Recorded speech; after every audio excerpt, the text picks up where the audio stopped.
ጤና ይስጥልን ተመልካቾቻችን ከአማራ ሚዲያ ኮርፖሬሽን ጎንደር ስቱዲዮ የሰዓቱን ዜናዎች ይዘን ቀርበናል። ከዜናዎቹ ጋር ተስፋዬ አይጠገብ ነኝ። አብራችሁን ቆዩ። በተያዘው ዓመት ለሚከናወነው የአረንጓዴ አሻራ መርሃ ግብር ከ4.6 ሚሊዮን በላይ ችግኝ እያዘጋጀ መሆኑን የጎንደር ከተማ አስተዳደር ግብርና መምሪያ አስታወቀም። ከሚዘጋጁ ችግኞች መካከል ለደን ልማት ከሚውሉት ባሻገር የፍራፍሬ ችግኞች እንደሚገኙበትም ተመላክቷል። ተስፋዬ ጋሹ ተጨማሪ ዘገባ አዘጋጅቷል። በጎንደር ከተማ አስተዳደር የሚገኘው የአንገረብ ችግኝ ጣቢያ ለአካባቢው ስነ ምህዳር ለመጠበቅ ከፍተኛ ሚና የሚጫወት ስፍራ ነው። የችግኝ ጣቢያው ለከተማዋ ውበትና ለተለያዩ የደን ልማት ስራዎች የሚሆን የዛፍ ዝርያዎችን ያመርታል። ጣቢያው ልክ እንዳለፉት ዓመታት ሁሉ በተያያዘው ዓመት የችግኝ ዝግጅት ስራውን እያከናወነ እንደሚገኝ የከተማ አስተዳደሩ ግብርና መምሪያ የደን ልማት ባለሙያ ትዛሉ አሰሙ አስረድተዋል። የ2018 የደን አግሮፎረስተሪ መጀመሪያ ከማፍላታችን በፊት ምን ያህል ሄክታር እንደምናፈላ መጀመሪያ ያው የልየታ ስራ ሰርተናል። 487.485 ሄክታር ለይተናል። በ11 ቀበሌዎች በ6 ክፍለ ከተማዎች ያው የኤክስዋይ ኮኦርዲኔት ስራ ያው እየተገባደደ ነው። ይህም ስንል ለዚህ ሄክታር አጠቃላይ ቅድመ ዝግጅታችን 4.6 ሚሊዮን ለ2018 ያው ቅድመ ዝግጅት እያደረግን እንገኛለን። የደን ሽፋን ስራውን ኢኮኖሚያዊ ፋይዳ ያለው ለማድረግ በሚያስችል መልኩ ታስቦ እየተሰራ መሆኑን ያስታወቁት የጎንደር ከተማ አስተዳደር ግብርና መምሪያ አትክልትና ፍራፍሬ ባለሙያ ቻላቸው ፈረደ ለዚህም የአትክልትና ፍራፍሬ ችግኝ መዘጋጀቱን ገልጸዋል። የትኛው ችግኝ ወይም ደግሞ የትኛው ፍራፍሬ ነው ምርታማ የሚሆነው የሚለውን መጀመሪያ ዝርያ መረጣ ላይ ነው የምንመርጠው። ዝርያውን ከመረጥነ በኋላ ልክ አስፈላጊው ግብዓት ተሟልቶለት እንደዚህ ከተጠቅጥቀን አፍልተን እናፈላለን። ያን የተመረጠ ዝርያ አረንጓዴ ልማትን በክላስተር እኛ በዋናነት አሁን በክላስተር ወደ 6 ክላስተሮችን መርጠናል። ከዛ ላይ እንዲተከል እናደርጋለን። ቤት ለቤትም የሚተከልበት ሁኔታ አለ። በአጠቃላይ ግን በድምሩ ወደ 180 ሺህ የፍራፍሬ ችግኞችን አፍልተን እንዲተከል የማድረግ ሁኔታ አለ። ሲቀጥልም ከዚህ ላይ ደግሞ የሚፈሉት ጤናማና ልክ ስታንዳርድ አለው የችግኝ ያን በጠበቀ መልኩ ነው የምናዘጋጀው እንጂ አሁን ደርሷል። በቃ በጎንደር ከተማ አስተዳደር በአንገረብ ችግኝ ጣቢያ ለበርካታ ዓመታት እንደሰሩ የገለጹት የከተማዋ ነዋሪዎች ችግኙ ወቅቱን ጠብቆ ለተከላ እንዲደርስ አስፈላጊውን እንክብካቤ እያደረጉ መሆኑን ተናግረዋል። ሰርካለም ማለደ እባላለሁኝ። የመዝራት የመንከባከብ ጧትና ማታ ለተከላ እንዲደርስልን የተንከባከብነ እንገኛለን። ቅድመ ተከላው ማለት ነው። ቅድሚያ ምንዘራዎቹ ለአመት ማይደርሱልን ቅድሚያ ነሐሴ ላይ ነው ምንዘራቸው። ለምሳሌ እንደ ወይራ የመሰሉ በተመሳሳይ ደግሞ ወይራ ግራ ጌሾ ደግሞ ማለት ነው ጥቅምት አንስተን እስከ ጥር ድረስ እንዘራቸዋለን ለተከላ እንዲደርሱልና ማለት ነው። ከዛ ባሻገር ደግሞ አገበቀሎችን ደግሞ በተከታታይ ወር ማለት ነው። ስሜ ቸኮልን እያውባላለሁ። የሰራንበት ቢያንስ ከ30 ዓመት በላይ ሰርተናል። የስራ እድሉ ፈጥሮልናል። ጥሩ ነው ያለ የውሃ ጥረት ኑሮ ነው እንጂ ብዙ ስራ ለኛም ደስ ይለናል። ይህን እያየን በጣም ያስደስተናል። አረሞ ያው በበቀለ ሰዓት በክትትል ማለት ነው ተከታትለን እናርማለን። ውሃ ያው ዘወትር ነው የምታጠጣ።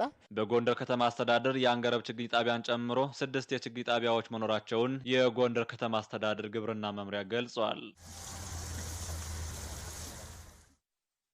ፋይዳ ዲጂታል መታወቂያ የጸጥታ አካላት ወንጀለኞችን ለመያዝ በሚያደርጉት ጥረት ላይ ከፍተኛ ሚናን እንደሚወጣ የጎንደር ከተማ አስተዳደር ፖሊስ መምሪያ አስታወቀም። ዲጂታል መታወቂያ ፍትህን ለማረጋገጥ እንደሚያስችልም ተገልጿል። ማርታ ዱኛ ተጨማሪውን እንደሚከተለው አዘጋጅተዋለች። ፋይዳ ዲጂታል መታወቂያ ቴክኖሎጂን በመጠቀም የእያንዳንዱን ዜጋ የግል መረጃ ለመለየት የሚያስችል ስርዓት ነው። ፋይዳ መታወቂያ ዘርፈ ብዙ ሀገራዊ አስተዋጽኦዎች አሉት። ከነዚህም ውስጥ የጸጥታ አካላት ወንጀለኛን ለመያዝ በሚያደርጉት ሂደት ላይ ከፍተኛ ሚናን እንደሚወጣ የጎንደር ከተማ አስተዳደር ፖሊስ መምሪያ አዛዥ ኮማንደር አንተነ ቴዎድሮስ ገልጸዋል። የ10 ጣት አሻራ ያለው ስለሆነ አሻራዎችን ከወንጀል ፈጻሚዎች ጋር ማን ነው የሚለውን በቀላሉ መለየት የሚቻልባቸው ሁኔታዎች ይኖራሉ። ከወንጀል ቦታ ላይ የምናገኛቸው አሻራዎችን ወስደን በመተንተን ከፋይዳ መታወቂያ ጋር የማን ጋር ይመሳሰላል የሚል በሳይንሳዊ መንገድ የሚታይባቸው ደረጃዎች ስላሉ ለመለየት ሪከርድ አድርጎ ለመያዝ የሚያመቸንባቸው ሁኔታዎች እንዳሉበት መውሰድ ይገባናል። ፋይዳ መታወቂያ በፍትህ ስርዓቱ ላይ ትክክለኛ ፍትህ እንዲሰፍን እንደሚያደርግ ያነሱት ደግሞ በማዕከላዊ ጎንደር ዞን ፍትህ መምሪያ የጸረ ሙስና ኮሚሽን አቃቤ ሕግ አበባ በራ ናቸው። የፍትህ ስርዓቱ ብቻውን ፋንክሽናል አይሆንም። ስለዚህ ደጋፊ ነገር ያስፈልገዋል። ከዚህ አንጻር ቅድም እንደገለጽኩት የዲጂታል መታወቂያ ጥቅሞቹ ወንጀለኛው ወንጀል ፈጽሞ እንዳያመልጥ ከፍትህ ሸሽቶ እንዳይቀር የተበደሉት አካላት ፍትህ እንዲያገኙ ከማረጋገጥ አንጻርና ትክክለኛ ሰው ወንጀል ፈጻሚው ማን ነው የሚለውን በአጋጣሚ ወንጀል የፈጸመ ሰው ነፃ ሆኖ ወንጀል ያልፈጸመ ሰው ደግሞ ተቀጪ የሚሆንበትን ስርዓት ስለሚል የዲጂታል መታወቂያው ጠቀሜታ አለው ማለት ነው። ፋይዳ መታወቂያ ላይ የሰፈረውን መረጃ መሰረት በማድረግ ለስራ አጋዥ ሁኔታን መፍጠር እንደሚቻልም ኮማንደር አንተነህ ገልጸዋል። የዓለም አቀፋዊ ጉዞ የምንላቸው ከቦታ ቦታ መንቀሳቀስ አለ። እነዚህን በኢሚግሬሽን የሚሄዱባቸውን ጉዞዎቻቸውን ከፋይዳ መታወቂያቸው የምናገኛቸውን መረጃዎች መሰረት አድርገን ዓለም አቀፋዊ ጉዟቸውን ማገድ የሚቻልባቸው ማስቆም የሚቻልባቸው በዛም አሰራር መሰረት ለማስቀረት የምንችልባቸው ከፖሊስ አሰራር አኳያ በዚህ ደረጃ የምንጠቀምባቸው ሂደቶች መኖራቸውም ማወቅ የሚቻልባቸው ደረጃዎች አሉ። ዲጂታል መታወቂያ ወንጀል ፈጽሞ ከፍትህ እንዳያመልጥ በማድረግ የማይተካ ድርሻ እንዳለውም አቶ አበበ ያብራራሉ። አንድ ሰው ወንጀል ፈጽሞ ሊሰወር ይችላል። በዲጂታል መታወቂያ ላይ ግን አሻራዎች አሉ። ዲሞግራፊክና ባዮሜትሪክ መረጃዎቹ በአንድ ቋት ተሰብስበው የተቀመጡ ስለሆነ የሰውየውን አድራሻ በኦንላይን የት ቦታ እንዳለ የት ቦታም እንደተሸሸገ ማወቅ የሚቻልበት ደረጃ ስላለ ወንጀል ፈጻሚዎች በቀላሉ ወንጀል ፈጽመው ከፍትህ የማያመልጡበት ሁኔታ የሚያመቻች ነው። የፋይዳ መታወቂያ ህገወጥ ተግባራትን ለመከላከል ድርሻው የጎላ ስለመሆኑ ኮማንደሩ አንስተዋል። ፋይዳ ዲጂታል መታወቂያ የዜጎችን ደህንነት ለመጠበቅ እንደሚያግዝም አቃቢ ህጉ አመላክተዋል። የባንክ እንቅስቃሴ ኢኮኖሚ አኳያም ቢሆን ስርቆቶች፣ የተለያዩ ነገሮች ካሉ የባንክ ሂደታቸውንም በዚህ ደረጃ መያዝና መስራት የሚቻልባቸው ደረጃዎች ይኖራሉ ብዬ አስባለሁ። ዲጂታል መታወቂያ ስርዓት በሀገር አቀፍ ደረጃ መዘርጋት አስተማማኝ፣ ተደራሽና ሚስጥራዊነቱን የጠበቀ ስርዓት ማጎልበት አስፈላጊ ነው። ይህ ለፍትህ ስርዓቱም ጠቃሚና የነዋሪዎችን ሁለንተናዊ ሰላምና ደህንነት ለማረጋገጥ የሚጠቅም ፋይዳ ዲጂታል መታወቂያ የግለሰቦችን ትክክለኛ ማንነት በማረጋገጥ የሚከሰቱ ችግሮችን ለመቀነስ የጎላ ሚና እንዳለውም ተመላክቷል። በዘንድሮ 12ኛ ክፍል ሀገር አቀፍ ፈተና ተማሪዎች የተሻለ ውጤት እንዲያመጡ ለማድረግ የአዳር ጥናት መርሃ ግብር እያካሄደ መሆኑን የምስራቅ ደንቢያ ወረዳ አስተዳደር አስታወቀም። በሀገር አቀፍ ፈተናው ብቁና ተወዳዳሪ ሆኖ ለመቅረብ ዝግጅት እያደረጉ መሆኑንም ተፈታኝ ተማሪዎች ተናግረዋል። ኃይሉ ማሞ ተጨማሪ አለው።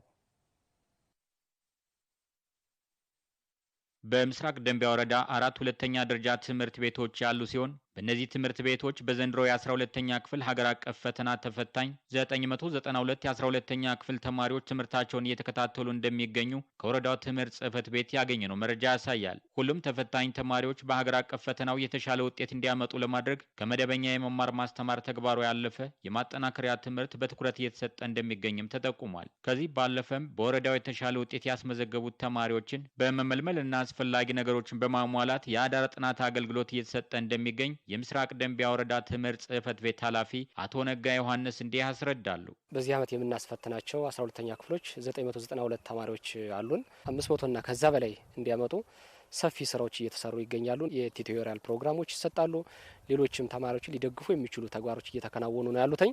ከፍተኛ ውጤት ያስመዘገቡ 70 ተማሪዎች አሉን። ከነዚህ ውስጥ 19 ሴቶች ናቸው። አዳር ጥናት አስለይተን የራሳቸው ማዳሪያ የራሳቸው ምግብ በእኛ እና ከተለያዩ ለጋሽ ድርጅቶች ተውጣጦ ትምህርት ላይ ብቻ ትኩረት እንዲያደርጉ ሰፊ ስራ እየሰራን ያለንበት ሁኔታ ነው ያለ እንደ ወረዳ ማለት ነው። የዘንድሮ ሀገር አቀፍ ፈተና ተፈታኝ ተማሪዎች ተወዳዳሪ ሆነው እንዲቀርቡና የተሻለ ውጤት እንዲያስመዘግቡ ታልሞ በተዘጋጀው የአዳር ጥናት መርሃ ግብር ተማሪዎች የምግብና መሰል አገልግሎቶች ቀርቦላቸው ሲገለገሉ ተመልክተናል። በማዕከሉ ቆይታቸውም የ24 ሰዓት የጥናት አገልግሎት እንዲያገኙና ለሀገር አቀፍ ፈተናው ከወዲሁ እንዲዘጋጁ እድል እንደተፈጠረላቸው የመርሃ ግብሩ ተጠቃሚ ተፈታኝ ተማሪዎች አጫውተውናል።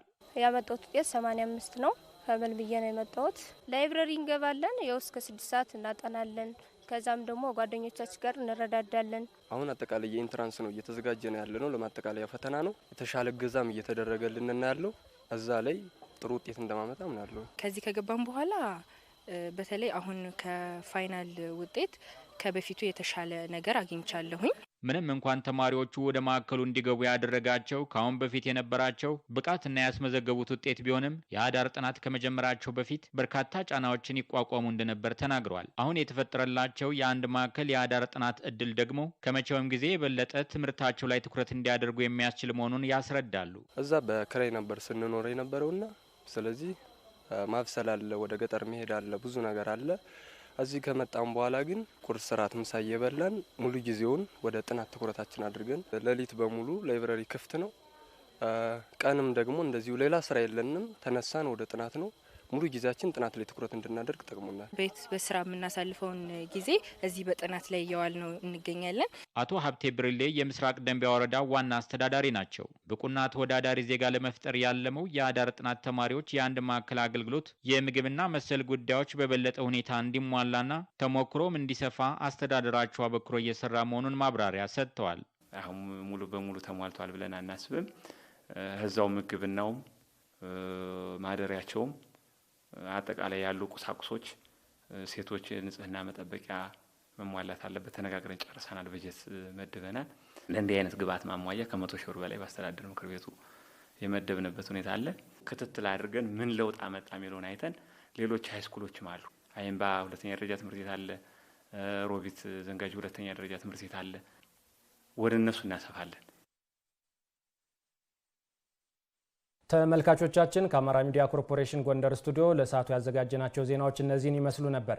ስለተከታተላችሁ እናመሰግናለን። ከዜናዎቹ ጋር ተስፋዬ አይጠገብ ነበርኩ። ጤና ይስጥልን።